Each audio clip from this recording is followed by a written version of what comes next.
gai ederra. Bueno, izan, azken aldian honi buruz horretan gabiltz.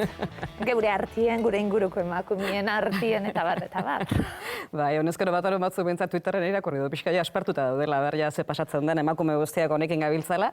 Janik onartuko dizut, nire bizitzan bintzat azkenengo hilabetetan beste ez dudala hitz egin hontaz. Eta gainera, lehen esan dizuen, behar bada orain dela 2 urte, ahoza ora seinadurara ekarrikoa oten nuenik gai hau, eta behar bada, nahi edo ez nahi, gauzak apurtzen ari garen arren pudore batzuk ere gorpuzten ditugulako, baina irazki ez, azken hilabetetan, azken urte erdian, orgasmoa gora, orgasmoa bera, ni bintzatein beste elkarrizketa ez ditut izan, inoiz. Eta ze elkarrizketa polita, ze interesgarriak, eta benetan, eta gutxien esperoko genukena zen, jostailu erotiko batek, aitzaki emango zigunik, ez, sakontzen azteko, bueno.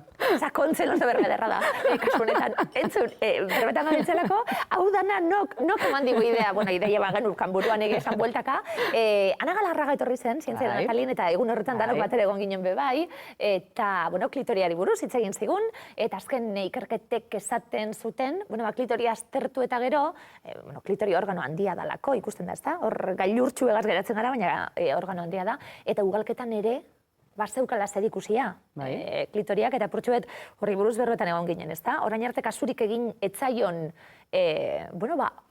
klitoriari, geuk ere askorik, kasurik egin ez dioguna, segurazki gure buruari bai, baina etxetik kanpo ez, eta orain hasi gara, honi buruz berbetan, hasi dira ikerketak eta hasi dira gauza aldatzen. Baina flipatuta gelitzen nintzen da, gustatu zitzaidan, ez? Gainera bestela da, plazerra emateko bakarrik balio duen organu hori, desatu du bakarrik, ez? Osea, begira ze gauza ederra den, ez? Baina ez da bakarrik, askoz ere funtzio gehiago dituela, deskubritzen ari da zientzilariak esan duzuna, baina hor ez delako orain arte horren meintzat ikerketa zientifikoan edo arduratu, ez? Niretzako adibidez oso kurioso izan zen, ez dakit irakurritea daukazun Diana J. Torresek Koinopotens izeneko liburu bat, txalapartak argitaratu zuen, eta ni liburu hori irakurtzen da aluzinatuta gelditu nintzen, eiakulazioaz, osea, gauza pila bat ez hitz egite zuelako, eta esaten nuena, joder, ez? Osea, liburu bat irakurri behar dut benetan gauza hauetaz konturatzeko, eta bai, ez dakigu ezer, ez? Eta gainera, eta liburuak irakurtzearenak ere kontraesan handia sortzen dit, ez? Iruditzen jarraitzen dugula dena arrazoitik egiten, ez? Osea, sexualitatea ere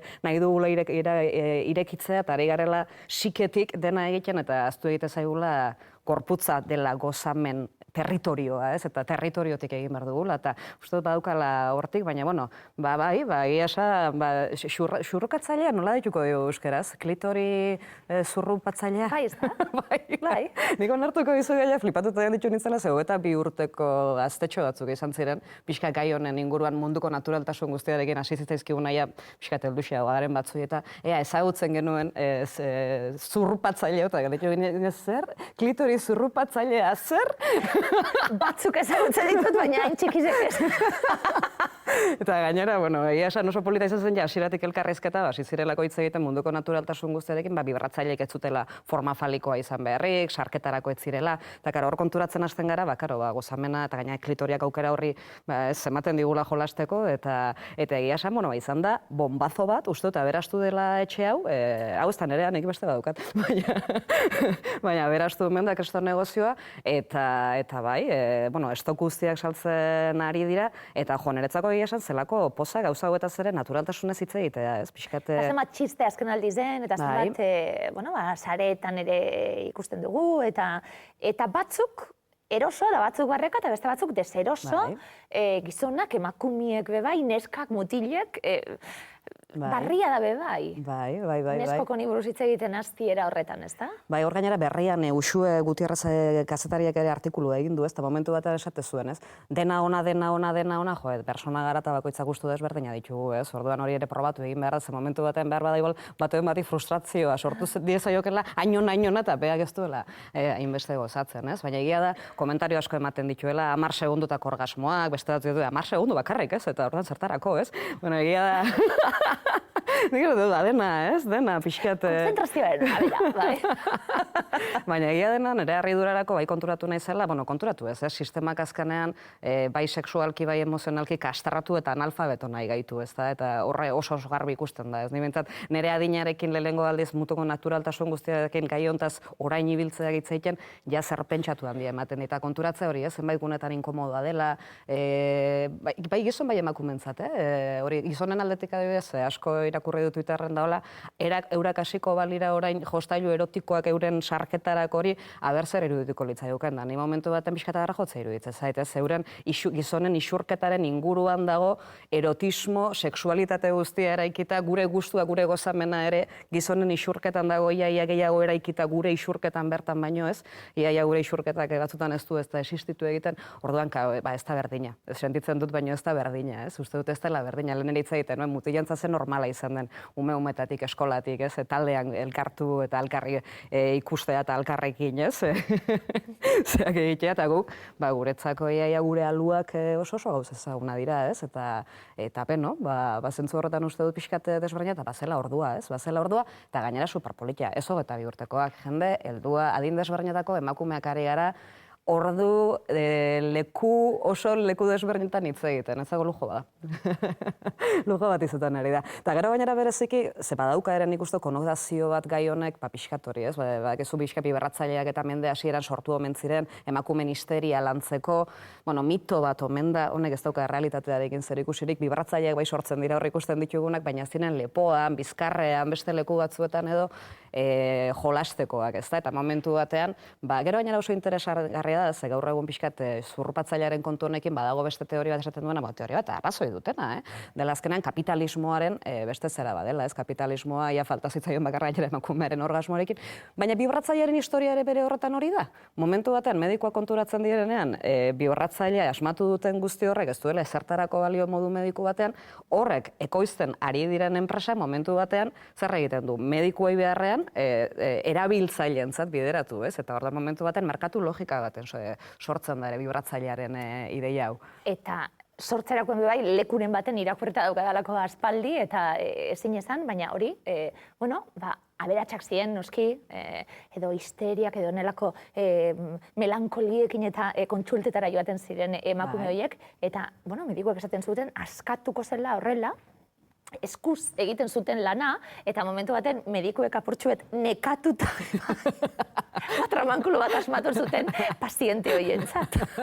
Baina gero ze kuriosoa da, ze faltzua da, ze historia guztia, ez? Nola moralitateak eta gizartea gure gorputza ikutzea, zerbait gaizkitzat edo gaiztotzat edo gaizki dagoen gauza da bezala ulertzen da, medikuak egiten badugu. Ondo ez, nola den gure gorputza nola ditugun anatomia guztiz patologizatuta. Da nire adibidez gai honekin egia delako, egia da, garai honetan guai dagoela alik eta gehien, alik eta intentsitatik adundianekin, batez ere ez badugu intentsitatez eta asko bizi izan. Baina egia dana sexualitatearen inguruan ere badauzka gulatxeko lan batzuk, ez? Eta bai ari garela, kapitalismoak egia esan eske guzi iruditegi guztian eragiten digu, eta azkarra egitearena, kultura hori ere sustatzea baino bada bestakit, ez? Sexualitatearekin ere janariarekin bezala, slow fooda, guzti hori ez gozamena. Hori asko gustatu zitzaidan aurreko astean Aingeru Maiorri irakurri nion elkarrizketa bat, eta titularra asko gustatu zitzaidan esate zuena, nola sinistarazi dugun gorputz bat dugula, ez? Gorputz bat garela, ez? Eta gure burua arnasketaren maila berean dagoela, arnasketa edo beste edozein funtzioren, baina ez dugu horrela bizi, ez? Sikean bizi gara, buruan bizi gara, ez? Eta askotan ikaragarri kostatzen zaigu konektatzea, ez? Eta sexualitatea uste hortik ere pasatzen dela, ez? Ze gutxi ezagutzen ditugun gure buruak, ze gutxi arakatu ditugun gure buruak, ez? Nola izango gara zintzoak ere zer nahi dugun, beste bati eskatzeko gure buruari ere ezpadiogu pixkatori eskatzeko aukera eskainez. Interesgarria harremanetan bai, fast foodaren orain zelan ligatzen dan sare sozialetan eta bar, zer ulertzen dugun harreman sexual moduen, agian, amodio egitea gehiago dalako musu bat ondo emonda edo lastan bat edo eskutik eltzie, edo zein etzen dolako eskutik eltzen, eta ze ulertzen dugun, ezta? Uste gogoeta egiteko modukoan. Bai, zalantzari gabe eta gainera zeko hito zentralidade daukan guztiak, ez? Emadirudi guztia hor bukatzen eta hor hasten dela, ez? Eta uste dut bidean galtzen dugula, bai, placer marabilloso guzti hori, ez? Oso naifa da Ameli. Bai. Baina, asko daki bizitzaz, bai, Darremanei buruz. Pelikula honetako introa, hainbeste barra egin nuen, hainbeste konturatu nintzen, hau da, lehengo estena hori, ez dagoela Pariseri begira, eta esaten du, zenbat persona egongo dira momentu honetan Parisen orgasmo bat izaten, ez? Eski, pelikula gainera horrela azten da, eta oso graziosoa, eta guztetxo batzu daitu pelikula honek, ez da? Bai, baina umetatik pentsatu dut egin dut nik jolas hori neure buruarekin bebai. Kanta bat entzun, agian Beatlesen kanta, eta munduen zenbat jende hon, momentu honetan kanta hau entzuten, eta melik egiten duarik eta hori pelikulan. Eta gero beste estena dago niretzako pelikula honetan, ze gainera bai izan zen zer den, Osea, pelikula ikuste eraten, aia man, niri ere, kristo pila gustatzen zaita behitea, Ola, babarrunetan eskua sartu, eta, hola, klaro, pixkat momentu honetan hori izaten du, plazerrak direla, plazer txiki guzti hori direla, bizitzaren plazerrak, ze bestela eta ingelu maiorrak ere esaten du, egiten ditugula gozamena jerarkizatuta daukagula, eta hor da esan dakoa, koitoa dago horrela, gizonena, eta beste guztiona ere pixkat horrela daikita, eta gero beste guztionek ez esaten dugunean jatea ere plazer badela, bada, zer bada, Korputza jatea bezain beste, baina jatea ere plazer bada, Eta jo, niri pelikula detaile txiki hauek konturatzea esatea, jo, eta kasu egingo genio gure buruari, behar bada hori karameloa apurtzeko horretan, niri asko ze pentsatu eman zidan pelikula honek, zer da benetan hori, zer sortzen dizkion kilikiliak eta izardetxoak atzetik, eta... Itzagirre, ze lujo, ze programa ederra izan dugu, lehenengo ordua tita pasatu zaigu ordutik pasata gauz. Bostak eta 3 minutu analizi maila prest daukagulako, eskerrik asko Iraitz.